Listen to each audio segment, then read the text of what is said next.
Всем привет, меня зовут Александр и добро пожаловать на мой канал. Я живу и работаю в Швеции менеджером по тестированию, здесь делюсь нашим семейным опытом жизни в этой стране, все по чесноку, без прикрас. Кстати, у нашего канала теперь есть телеграм-канал, там мы обсуждаем то, что осталось за кадром. Мы уже обсудили, как звонить в РФ в условиях ограничений, зачем в Швеции отстреливают косуль, как я побывал на дне рождения у финского шведа, как искать жилье, почему топливо подешевело, да и вообще делюсь всякими полезными ссылками и хинтами.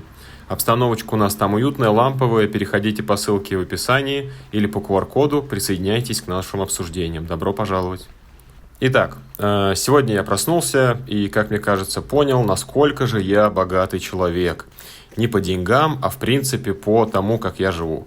Я работаю на хорошей работе, у меня есть так называемая стабильность, я могу проснуться с утра, уделить себе время, могу решить, в каких митингах я хочу принимать участие по работе, в каких я не хочу принимать участие, могу это обосновать, уверенно стою на ногах как специалист. Но в то же самое время я понимаю, что все это довольно скоро может закончиться, потому что я могу потерять эту работу, могу потерять эту свободу, и от этого становится так себе, если честно. И тут, наверное, есть несколько мыслей, которыми хотелось бы поделиться, почему именно так происходит в моей голове сейчас. Наверное, одна из самых таких больших причин – это гонка искусственного интеллекта, невероятные какие-то вложения в эту область, что приводит к AI-пузырю, увольнению в IT-компаниях, привнесению такой нестабильности, неопределенности, страха, который, естественно, самый основной двигатель человечества. Лопнет этот пузырь, выстрелит он, никто не знает, куда мы идем. Мы тоже не знаем. Инструменты становятся все более продвинутыми. Сейчас я например, наговариваю это видео и перевожу его в текст при помощи интерфейса чата GPT. Недавно я тут сделал несколько проектов, навайп-кодил, так сказать, при помощи чата и Copilot. Так что я сам, в принципе, ощущаю, что эти инструменты с каждым днем становятся лучше и лучше. Поэтому и есть ощущение того, что если раньше нужно было в айтишке бежать в 10 раз быстрее, чтобы просто оставаться на месте, учить там новые технологии, там софт-скиллы прокачивать и так далее, то сейчас ощущение, что бежать надо в 50 раз быстрее. При этом ты также должен 10 раз быстрее бежать сам, чем ты раньше бежал. Так остальные иксы, там 40-50, те добавляют умение пользоваться инструментами, там ChatGPT, Gemini и другие там LLM-ки, интерфейсы, you name it. Мы все стремимся к свободе, при этом все понимаем, что наличие у нас кредитов, ипотек, прочих обязательств нам этой свободы в принципе-то и не дают. Хотя у нас создается иллюзия того, что мы чем-то владеем, там, ну и подобные вещи, все вы это знаете. И получается, что до тех пор, пока ты имеешь стабильный заработок в виде работы, в виде там еще каких-то других заработков, ты чувствуешь себя комфортно. Но как только этот заработок у тебя уходит, ты садишься на шею. Если мы говорим про Швецию, то на шею государства, где ты просто получаешь там пособие, да, от Фашакринскасса, от Акасса, от профсоюза, отчитываешься перед агентством занятости, что ты там в поиске работы, что ты ходишь на собеседование, что ты там подаешь заявки, проходишь интервью. И там в течение какого-то времени, там полгода, год, тебе платят большую часть твоей зарплаты. К тому же, если ты еще и был в профсоюзе, тебе профсоюз еще доводит эту сумму до 100% зарплаты, и ты там полгода можешь не работать, получать пособие от государства. Казалось бы, круто, вот это защита, ты должен чувствовать себя сверхуверенно, потому что если ты вдруг потерял работу, ты все равно находишься на рынке IT, который достаточно горячий, несмотря на все эти сокращения, перетрубации. Казалось бы, ты знаешь технологии, умеешь разбираться с инструментами искусственного интеллекта, но все равно в долгосрочной перспективе, если AI все-таки выстрелит, и все будет так, как нам рисуют вот в этих супер PowerPoint презентациях, сгенерированных искусственным интеллектом, что мы станем меньше работать, уступим искусственному интеллекту стезю кодирования и вообще контроль разработки программного обеспечения, казалось бы, какая тогда в этом случае может быть нафиг уверенность? И это порождает большое количество сомнений внутри. Тем ли ты занимаешься, туда ли ты идешь, и вообще, может быть, пора уже что-то менять прямо сейчас. И тут возникает закономерный вопрос, который спрашивают себя многие люди среднего возраста, там 30-40 лет. Как мне кажется, именно в этом возрасте начинают тебя уже посещать мысли о том, что работа в найме это не сделает тебя богатым человеком, не сделает тебя состоятельным человеком. Кстати, когда я говорю слово «богатый», я не имею в виду количество денег, я имею в виду достаточность ресурсов для того, чтобы не думать о них. Так вот, если только тебе не повезет работать в каком-нибудь стартапе, чьи акции окажутся у тебя на руках до выхода на IPO или до какой-то точки, которая выстрелит и сделает тебя в моменте богатым, многие люди такие стратегии даже выстраивают, чтобы поработать в нескольких стартапах, получить их опционы, надеясь на то, что это выгорит в долгосрочной перспективе. Таким образом, они увеличивают свои шансы стать богатыми в найме. Но как будто бы в настоящий период времени, в текущих реалиях, это уходит на какие-то задворки, и это уже совсем не такая актуальная сфера мышления. Но вы можете со мной поспорить в комментариях, я буду только рад. Какие еще варианты есть разбогатеть в найме? Нам все говорят о том, что нужно строить успешную карьеру. Сейчас просто Инстаграм и другие соцсети кишат коучами, которые прошли свой путь в крупных компаниях, Google, Facebook.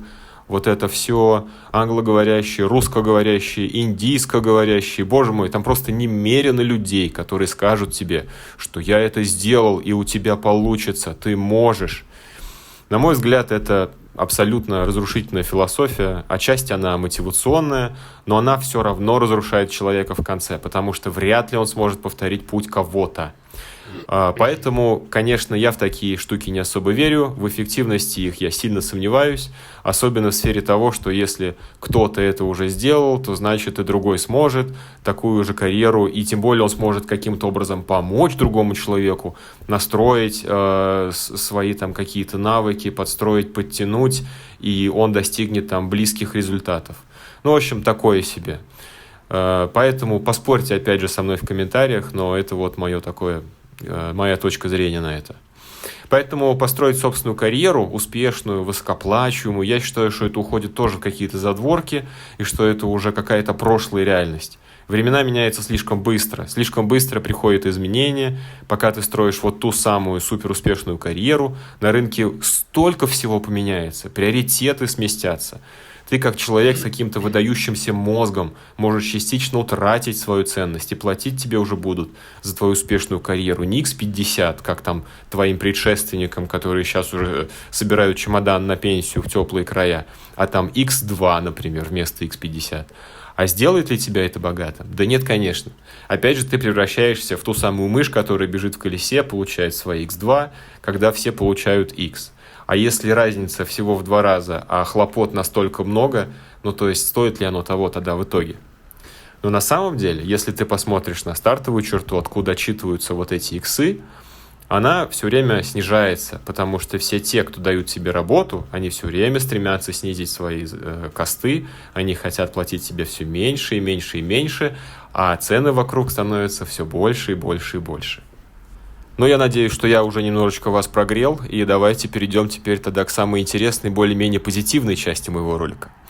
Недавно прозвучал такой вызывающий тезис стейк в компании моих товарищей о том, что мы все называем себя, в принципе, не глупыми людьми, даже наоборот, умными людьми, все с головой на плечах, карьерами там всякими, и все такое. И мы не можем ответить на простой вопрос, как же сделать пассивный доход хотя бы 10 тысяч рублей, 1000 крон, или какая там валюта в стране, в которой вы живете.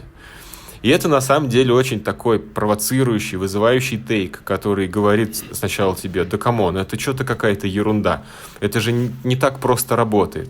Ты вроде должен ответить на этот вопрос, но оказывается, что ты недостаточно умный, чтобы это придумать. На самом деле, если об этом подумать глубже, я думал об этом несколько недель, это же не так просто, чтобы это реализовать. Это очень просто сказать, что ты умный, давай, придумай мне 10 тысяч рублей в месяц, чтобы я ничего при этом не делал. Если мы исключаем отсюда инвестиционные инструменты, мы исключаем отсюда какие-то банковские вклады и вот такие вот инструменты, которые не гарантированно приносят заработок, они достаточно нестабильны. Так вот, давай что-то типа из реальной жизни, например, отвези-привези, купи-перепродай, и таким образом мы приходим к тому, что это уже совсем не такой уж и пассивный доход. Это какая-то деятельность, за которую ты получаешь какую-то небольшую денежку в случае успеха, в случае неудачи ты просто несешь издержки. И в результате как бы у тебя то будут, то не будут эти пресловутые 10 тысяч рублей в месяц, 1000 крон. И потом ты в компании начинаешь обсуждать. Ну хорошо, ребят, давайте, значит, все вместе общим коллективным мозгом придумаем сейчас какой-нибудь, значит, бизнес, чтобы нам приносил доход. И начинают сыпаться предложения. А давайте там VPN-сервис делаем, а давайте AI аудиогида, давайте там еще что-то. И когда ты придумываешь эту идею, тебе кажется: о, это вообще пушка, я взял Бога за бороду, я все понял, я сейчас это сделаю. Потом ты садишься за реализацию, понимаешь конкуренцию на рынке, который уже сейчас, анализируешь рынок, в том числе при помощи там GPT Research и прочих инструментов, приходишь к выводу: о, погоди-ка, не все так просто. Оказывается, уже миллион конкурентов, оказывается, у них очень четкий маркетинг, они уже захватили достаточно сильный рынок. И оказывается, если даже у тебя что-то есть, то тебе нужен прям очень сильный маркетинг, позиционирование, ты должен занять нишу, в которой еще недостаточно много конкурентов, придумать, как это работает технически, сколько это будет для тебя стоить, какая будет маржинальность, и это уже совсем не пассивный доход. Но вот с другой стороны, когда ты думаешь об этом, ты смещаешь свой фокус от работы в найме на работу, в кавычках, на себя, потому что на себя у тебя еще ничего нет. Ты просто пока смещаешь свой фокус на это. И вот этот разговор про фокус и про то, на чем мы концентрируемся в своей повседневной жизни, они привели меня в череду очень интересных мыслей и умозаключений, которыми я хочу с вами сейчас поделиться. Вот каждый день мы встаем. Что мы делаем? Мы там завтракаем, чистим зубы, там детей отводим по школам, садам и так далее. Кто что делает по утрам. Там на тренировки ходите, еще что-то. Потом все равно мы оказываемся в потоке рабочем, так? То есть мы работаем, что-то делаем, у нас какие-то задачи, какая-то текучка, и каждый раз, работая, мы пытаемся отдать себя полностью конкретно своему роду деятельности, инвестируя в то, что мы развиваемся, мы становимся лучше, мы приносим пользу работодателю, надеясь в перспективе на такую сладкую надежду о том, что это оценят, что мы получим какой-то пряничек, 13-ю зарплату, еще что-то. Мы думаем, что это находится как бы у нас под контролем, что это то, что произойдет, потому что, ну как же так? Мы же видим, что в компании все хорошо, шеф доволен, значит, все будет нормально. Но потом, через какое-то время, через смену определенного количества мест работы, ты понимаешь, что оно так не работает, что там достаточно много переменных, что всегда есть Валера, Надя, Галя, Йохан, которые лучше тебя в чем-то, премию получат они, потому что нельзя всем просто так взять и выдать премию, надо какие-то там использовать сложные подковерные алгоритмы, политика в компании, еще что-то. То есть этот мир, он как будто рушится, и вот эти надежды твои не развеиваются, и получается что в остатке? Что либо ты миришься с этим и говоришь, ну, как бы, что есть, то есть, кто на кого учился, вот это вот все, что мы постоянно слышим от многих людей в качестве оправдания. Я буду бежать дальше в этом колесе, и будь что будет, но я же продолжаю фокусироваться на том, что я делаю, значит, я становлюсь лучше. Я не меняю свой фокус. А не меняю я свой фокус, потому что это очень дорого эмоционально, это дорого по времени, и это очень трудно, потому что что же это получается? Мне сейчас надо просто вот так взять, сесть где-то в тишине, походить, похайкать, побродить по лесам, подумать о том, что я хочу делать в жизни, менять свой курс, а ведь это капец как трудно, особенно когда у тебя вот этот вот постоянный какой-то поток. У тебя, допустим, семья, дети, вообще какие-то обязательства, крутишься в этом каждый день. У тебя нет времени подумать о том, куда же твой фокус может быть смещен. Элементарно даже на то, чтобы просто выделить себе время и думать, просто подумать, говорить с кем-то на эти темы, обсуждать, что делать дальше и куда идти. И получается, пока ты держишься вот за эту свою надежду, что на работе тебя ценят, на работе ты какой-то там незаменимый, что эта работа в найме – это путь до старости, в такие моменты у тебя, конечно же, не получится изменить свою жизнь никак. То есть, получается, ты будешь постоянно в этом фокусе, а фокус на изменение твоей жизни, он так и будет где-то на задворках вечером перед сном или с утра после пробуждения и заставления себя идти куда-то, когда ты не особо хочешь.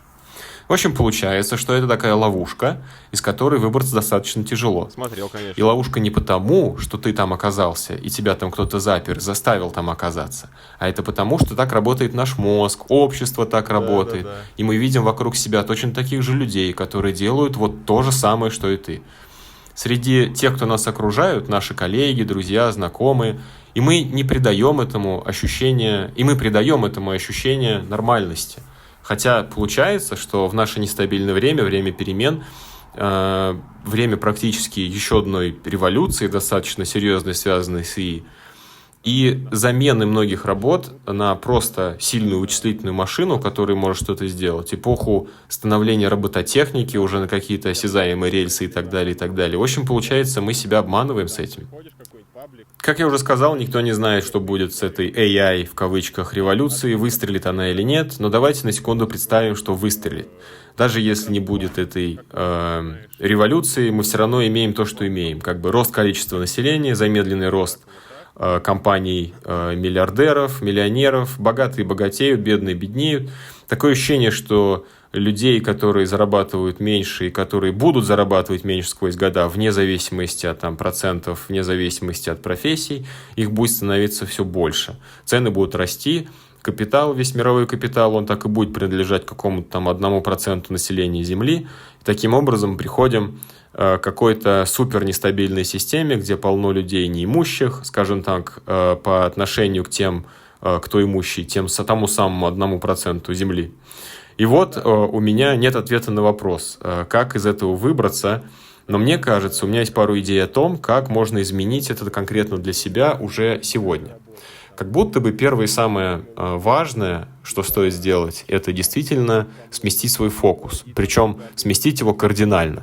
Я помню, когда я работал в российской полиции следователем, да, об этом, кстати, у меня есть видео на канале, посмотрите в подсказках, и менял свою профессию на IT в 2016 году, я помню, как сильно я сменил свой фокус, вот прям кардинально. Я принял решение о том, что я меняю профессию, что так продолжаться больше не может, что это была какая-то крайняя точка для меня принятия решения, что там, где я есть, уже невыносимо, вот просто невыносимо. И я просто реально стал сильно забивать на то, чем я занимался в тот момент, забивать на уровне, достаточно, чтобы не уволили прямо сейчас, но я начинаю двигаться дальше. Я анонсировал, что я собираюсь это сделать, сделал своего рода такой коммитмент на будущее перед всеми, кто меня окружает, перед семьей, перед коллегами. Где-то получил поддержку, где-то, естественно, получил только сарказм. И таким образом поставил себя в очень удобную позицию, что я это делаю во что бы то ни стало. Лично для меня это сработало. Я переключил полностью свой фокус на изучение новых материалов, книг, встречи с разными людьми, развитие себя в новой области, в которую я стремился.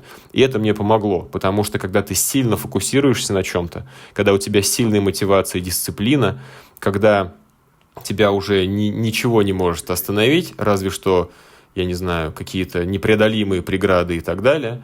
Но опять же, если у тебя сильная мотивационная часть, и ты уверен в конечном результате, и что немаловажно, ты можешь себе это представить, то есть буквально визуализировать. Если помните, такой есть фильм документальный «Секрет», о том, как там много-много часов рассказывают тебе об одном и том же тезисе, что если вы в состоянии визуализировать свою мечту, то рано или поздно вы к ней придете. Так вот, если ты представляешь четко, что это твое место, и так далее и тому подобное, то ты придешь к этому рано или поздно. Это лишь вопрос времени. Получается, с той точки, когда ты сумел сместить свой фокус с того, где ты был, на что-то новое, что в перспективе принесет тебе больше профита, больше выглядеть как что-то для самого себя, не для кого-то, а для себя, для твоей семьи, в этот момент ты уже начинаешь двигаться в правильном направлении. И вот это именно тот самый переломный момент, который тяжело и тяжелее всего сделать многим людям по причинам, которые мы уже обсудили. И получается, после того, как ты попадаешь вот в этот новый для себя стрим, вот этот вот новый поток мыслей о том, чем ты хочешь заниматься, ты начинаешь перебирать варианты. Ты начинаешь их внутри себя брейнштормить, обдумывать, ты начинаешь думать о них, начинаешь с кем-то о них говорить, собирать нужную информацию, то есть начинаешь двигаться по тому самому правильному пути. Это двигает тебя уже далеко вперед относительно той точки, в которой ты был, когда ты не мог выйти из этого бесконечной гонки этих крысиных бегов, как их называют, от зарплаты до зарплаты, и даже не мог подумать об этом. И вот, например, возьмем эту простую идею про 10 тысяч рублей, 1000 крон, неважно. Понятное дело, что ты можешь вбить чат GPT, дай мне идеи, как мне заработать вот эту сумму. Попробуйте. Я попробовал, это вообще не работает, потому что чат, он обучен на каких-то исторических данных, которые были там по всему интернету отрыты, или там в зависимости от контекста, который ты ему задашь. И в интернете может быть точнее точно нет тех идей, которые могут прийти к тебе, если ты думаешь своей собственной головой, если ты подключаешь к этому свое окружение, своих товарищей, подумать об этом, сместить их фокус для того, чтобы подумать об этом вместе. И получается такая простая модель. Ты приходишь в какую-то компанию, ты общаешься, хорошо проводишь время, и в этот момент ты просто вбрасываешь такой тейк про зарабатывание X денег в месяц без прикладывания большого количества усилий и смотришь, как реагируют люди. Многие люди, они даже задумываться об этом не хотят. Они просто говорят: ну слушай, это не так все просто, не так все однозначно, тут надо, значит, вот это и вот то. Я говорю: хорошо, вот давай вот прямо сейчас, 5 минут времени, 5 минут твоего времени, мы сейчас вместе молчим, думаем, и потом делимся, какие мысли пришли, и самые неожиданные вещи можно услышать. Вот, например, есть, оказывается, такой сервис в Швеции, где там свои вещи можно сдать в аренду, они там при этом застрахованы, и ты получаешь там свою копеечку за свой моющий пылесос, который ты дал там Пете, Володе, Йохану, и получил с этого там 300 крон за месяц. Или там недавно товарищ там поделился, я вот купил на Блокете в Фейсбуке, там местном Авито в Швеции, стол для настольного тенниса с ракетками всего за 500 крон, потому что там товарищ избавлялся от него во что бы то ни стало. То есть, грубо говоря, 5000 рублей он ему обошелся. Потом поиграл в него, потом начал сдавать его в аренду, и последний раз сумел его сдать там на выходные каким-то ребятам за 1500. Они пришли, сами его погрузили, сами загрузили, и сами же потом вернули на место. То есть 15 тысяч уже его купил, уже профит. И вот я, другой говорит, я занимаюсь, созданием AI-инструмента, вот у меня есть там пэт-проект, я делаю веб-сайт-билдер очередной, который очень хорошо, кроме того, что делает веб-сайты, он еще и позволяет маркетологам проводить исследования рынка, потому что у него там супруга по совместительству маркетолог, и ей такие инструменты нужны, то есть он, по сути, для нее сделал инструмент, который уже является более-менее востребованным. То есть там даешь промпт, он тебе генерит простой веб-сайтик, потом ты смотришь, посчитаешь метрики, проанализировал, востребован или нет. Вот такая простая штука. И вот такие вещи всплывают. То есть у кого-то одни, у кого-то другие. И все это произошло за 10 минут. 10 минут какие-то быстрые мысли, которые были в голове у людей, которых ты просто попросил поделиться, и они с удовольствием с тобой об этом поговорят. Потом, находясь в Швеции, разговариваешь с другим человеком, который работает в сфере строительства, который рассказывает, что вот у них есть служебные минивэны, что многие люди подписаны на такой сервис, называется TipTap, который отвечает там за вывоз, перевозку, утилизацию всякого мусора, там переезды.